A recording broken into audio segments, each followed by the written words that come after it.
According to the Game Developer Research Institute, Quintet was a Japanese-based company founded in 1989. The company went bankrupt shortly after 2006. What's significant about Quintet?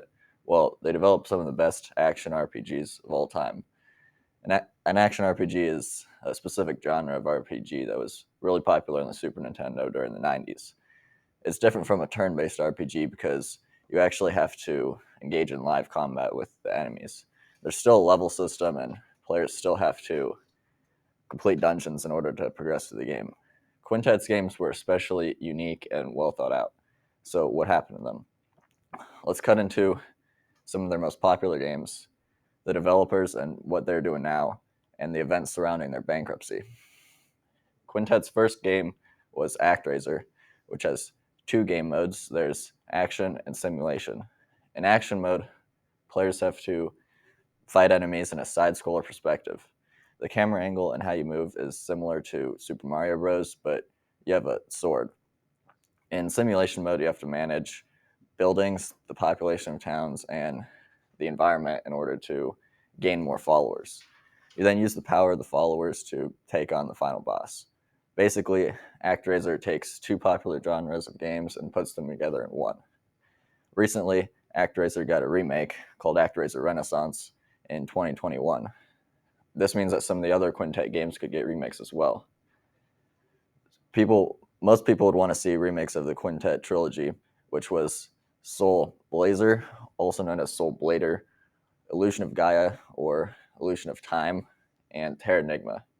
The names vary depending on whether it's the American or European version of the game. Illusion of Gaia was by far the most popular of the three, but Terranigma stood out to me the most.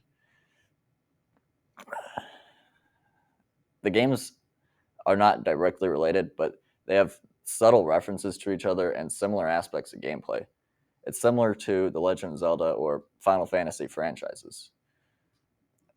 Shortly after the Quintet trilogy, it gets difficult to determine what games Quintet worked on. If I revealed why, that would kind of spoil my third point.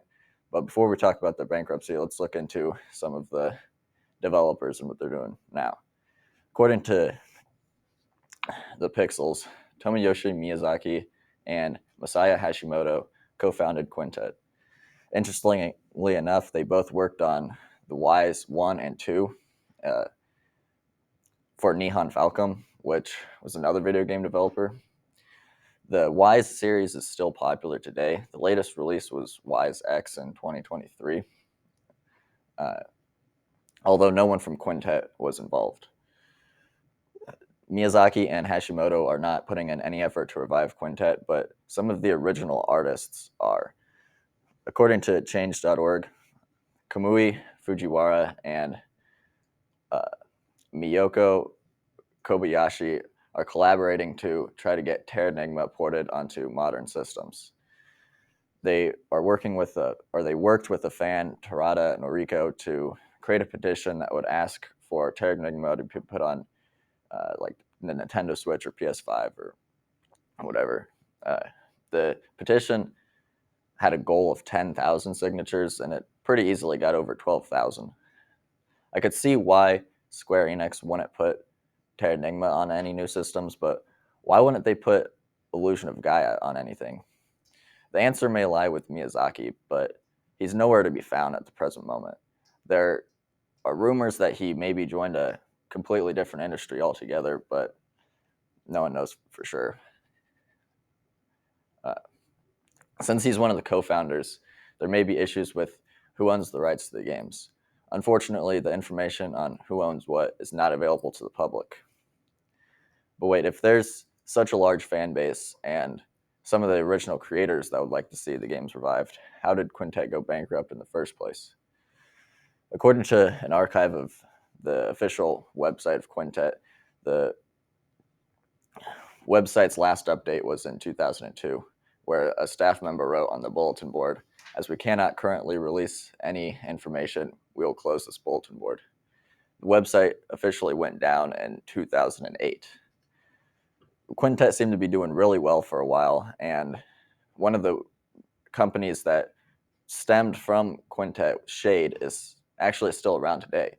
So why did Quintet fail?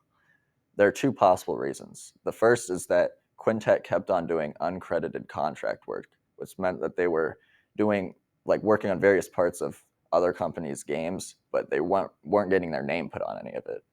This meant that players didn't know what games Quintet worked on. Marketing is very important for a business, and Quintet wasn't trying to advertise itself. Another reason is that the developers had a hard time switching to 3D games. Around the late 90s, 3D games had just started coming out, so up until that point, Quintet had only worked on 2D games. Their first 3D game, the Grand Stream Saga, it got mixed reviews. It was about average and didn't stand out to any of the other games coming out at the time. It also had a weird art style because none of the characters had any facial features. Maybe that's why Miyazaki decided to switch industries. Maybe he couldn't keep up with the rapid growth of technology.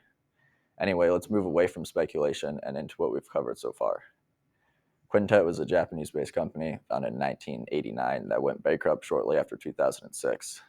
Some of the most popular games are Soul Blazer, Illusion of Gaia, Terranigma, and ActRaiser. Tomoyoshi Miyazaki is nowhere to be found at the present moment, but some of the original artists of Terranigma are trying to put it on modern systems. The two possible reasons for Quintet's bankruptcy is its lack of marketing and poor transition to 3D games. With the release of ActRaiser Renaissance, there is some hope that Square Enix will put some of the other Quintet games on modern systems or even make remakes of them. Hopefully Square Enix can figure out something soon. In the meantime, players will have to hurry up and wait. Thank you.